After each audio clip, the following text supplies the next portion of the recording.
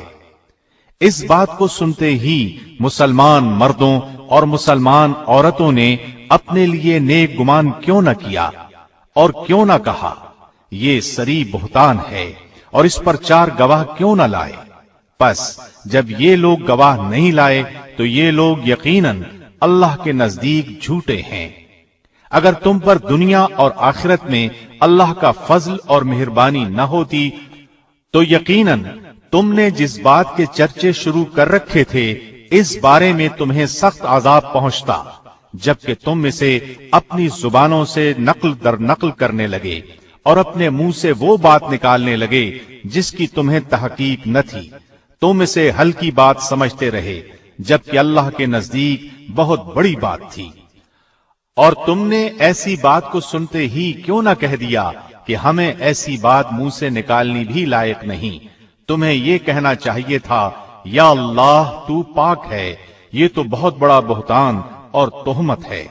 اللہ تعالیٰ تمہیں نصیحت کرتا ہے کہ آئندہ ایسی حرکت نہ کرنا اگر تم ایمان والے ہو، اور اللہ تعالیٰ تمہارے لیے اپنے احکام واضح طور پر بیان کرتا ہے، اور اللہ علیم اور حکیم ہے۔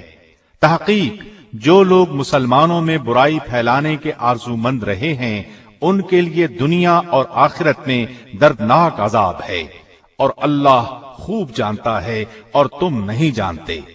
اور اگر تم پر اللہ کا فضل اور رحم نہ ہوتا تو تم تباہ ہو جاتے۔ بے شک اللہ شفقت کرنے والا اور رحیم ہے۔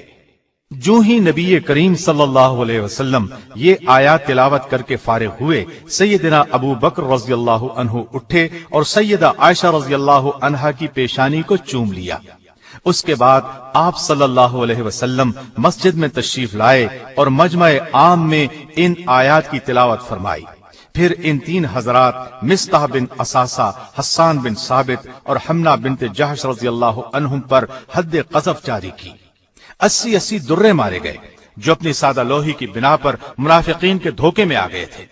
ان لوگوں نے اپنی غلطی سے توبہ کی، اور عبداللہ بن ابی کے بارے میں مشہور قول یہ ہے کہ اس پر حد جاری نہیں کی گئی، اس لیے کہ وہ منافق تھا۔ سیدہ رضی اللہ عنہا کی شان میں نازل ہونے والی آیات نے ان کی عزت اور عظمت کو 4 چاند لگا دیے، اور منافقوں کا منہ کالا ہوا۔ نزول وحی میں جو 1 ماہ کی دیر ہوئی، اس میں حکمت یہ بیان کی جاتی ہے کہ سیدہ کو یقین ہو جائے کہ اللہ کے سوا کسی سے امید وابستہ نہیں رکھی جا سکتی۔ ان آیات اور روایات سے ایک بات یہ ثابت ہوتی ہے کہ علم غیب سوائے اللہ کے اور کسی کو نہیں، اس لیے کہ نبی کریم صلی اللہ علیہ وسلم 1 ماہ سے زائد عرصہ اس سلسلے میں پریشان رہے، جب تک اللہ تعالیٰ نے نہ بتایا، حقیقت کا پتہ نہ چلا۔ ایک اور سفر میں سیدہ آپ کے ساتھ تھی۔ سیدہ کے گلے میں ہار تھا۔ قافلہ واپس ہو کر مقام جیش پہنچا تو ہار ٹوٹ کر گر گیا۔ سیدہ نے فوراً آپ صلی اللہ علیہ وسلم کو اطلاع دی۔ صبح قریب تھی۔ آپ نے قافلے کو پڑاؤ کا حکم دیا۔ ایک شخص کو ہار کی تلاش میں بھیجا، جہاں پڑاؤ ڈالا گیا وہاں پانی نہیں تھا۔ اتنے میں نماز کا وقت ہو گیا۔ لوگ ابو بکر صدیق کے پاس آئے اور بولے، آپ کی بیٹی نے ہمیں مشکل میں ڈالا ہوا ہے۔ سیدنا ابو بکر عائشہ صدیقہ کے پاس آئے۔ نبی صلی اللہ علیہ وسلم ان کی گود میں سر رکھ کر آرام فرما رہے تھے۔ ابو بکر نے غصے سے فرمایا، بیٹی، ہر دفعہ تم ہی سب کے لیے مصیبت کا سبب بنتی ہو۔ آپ نے ان کے پہلو میں کئی کونچے بھی مارے، لیکن سیدہ نے نبی صلی اللہ علیہ وسلم کی وجہ سے حرکت تک نہ کی۔ جب آپ بیدار ہوئے تو اللہ تعالی نے تیمم کی آیت نازل فرمائی۔ اس آیت میں مسلمانوں کو بتایا گیا کہ پانی نہ ملنے کی صورت میں تیمم کر کے نماز ادا کرو۔ یہ سہولت حاصل ہونے پر ابو بکر رضی اللہ عنہ کو خاص مسرت ہوئی۔ آپ نے 3 بار کہا، بیٹی، بلا شک تو بڑی مبارک ہے۔ صحابہ نے تیمم کر کے نماز ادا کی تو تمام صحابہ بے حد خوش ہوئے۔ اس وقت صحابہ نے کہا، یہ ابو بکر کے گھرانے کی برکت ہے، اور یہ پہلی برکت نہیں، ان کی وجہ سے اور بھی بہت سی آسانیوں کے حکم نازل ہو چکے ہیں۔ سیدہ عائشہ جوانی میں بیوہ ہو گئیں۔ آپ رضی اللہ عنہا نے رسول اللہ صلی اللہ علیہ وسلم کے ساتھ صرف 9 سال گزارے۔ رسول اللہ صلی اللہ علیہ وسلم کی وفات کے وقت عائشہ صدیقہ رضی اللہ عنہا کی عمر صرف 18 برس تھی۔ نبی صلی اللہ علیہ وسلم نے اپنی زندگی کے آخری دن سیدہ عائشہ کے حجرے میں گزارے، انہی کی آغوش میں انتقال فرمایا۔ آپ کی تدفین آپ ہی کے حجرے میں ہوئی۔ آپ کے بعد سیدہ نے 50 سال بیوگی کی زندگی گزاری۔ نبی صلی اللہ علیہ وسلم کے بعد سیدہ عائشہ صدیقہ رضی اللہ عنہا کے والد خلیفہ بنے، 2.25 سال تک خلیفہ رہے، پھر ان کا بھی وقت آن پہنچا۔ ان کے بعد سیدنا فاروق اعظم خلیفہ ہوئے۔ ان کے زمانے میں تمام ازواج مطہرات کو 10-10 ہزار اور سیدہ عائشہ کو 12,000 سالانہ وظیفہ دیا جاتا تھا۔ جو ہی یہ سالانہ خرچ ملتا غریبوں میں تقسیم کر دیا جاتا۔ سیدہ عائشہ رضی اللہ عنہا سیدنا عثمان، سیدنا علی اور سیدنا حسن بن علی رضی اللہ عنہم کے ادوار خلافت میں بقید حیات رہیں، حتیٰ کہ سیدنا امیر معاویہ رضی اللہ عنہ کی مدت خلافت ختم ہونے سے 2 سال پہلے 17 رمضان المبارک 58 ہجری کو انتقال کیا۔ اس وقت آپ رضی اللہ عنہا کی عمر 63 برس تھی۔ اس حساب سے انہوں نے خلافت معاویہ میں اپنی عمر کے آخری 18 سال بسر کیے۔ آپ کی وفات پر سارا مدینہ بلکہ پوری دنیا اسلام غم میں ڈوب گئی۔ اللہ تعالی نے آپ کو اولاد مرحمت نہیں فرمائی۔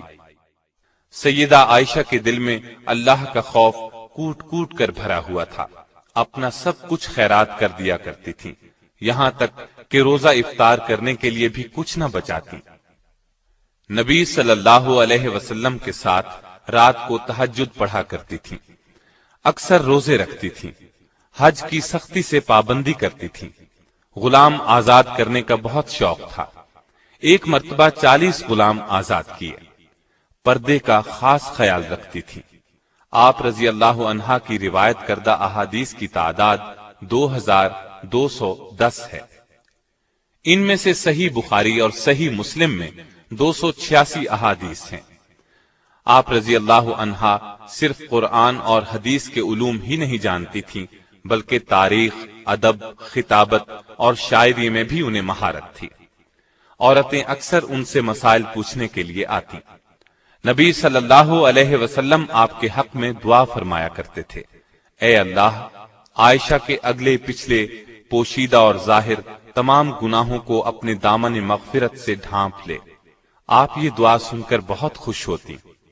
سیدہ عائشہ کی ایک خاص خصوصیت یہ بھی ہے کہ سیدنا جبریل علیہ السلام نے سیدہ کو سلام کیا۔ اللہ تعالی نے آسمان سے آپ کی برات بذریعہ وحی نازل کی۔ پوری 10 آیات اس سلسلے میں نازل ہوئیں۔ آپ کے علاوہ رسول اللہ صلی اللہ علیہ وسلم کے نکاح میں کوئی اور کنواری نہیں آئی۔ رسول اللہ صلی اللہ علیہ وسلم سیدہ کے بستر پر ہوتے تو وہیں وحی آ جاتی۔ یہ شرف کسی اور زوجہ مطہرہ کے حصے میں نہیں آیا۔ اللہ تعالی نے اپنے نبی کی روح اس وقت قبض فرمائی جب آپ کا سر سیدہ کے سینے سے لگا ہوا تھا۔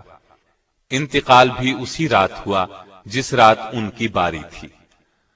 آپ صلی اللہ علیہ وسلم انہی کے حجرے میں دفن ہوئے۔ اللہ تعالی کی سیدہ عائشہ رضی اللہ عنہا پر ہزار رحمتیں۔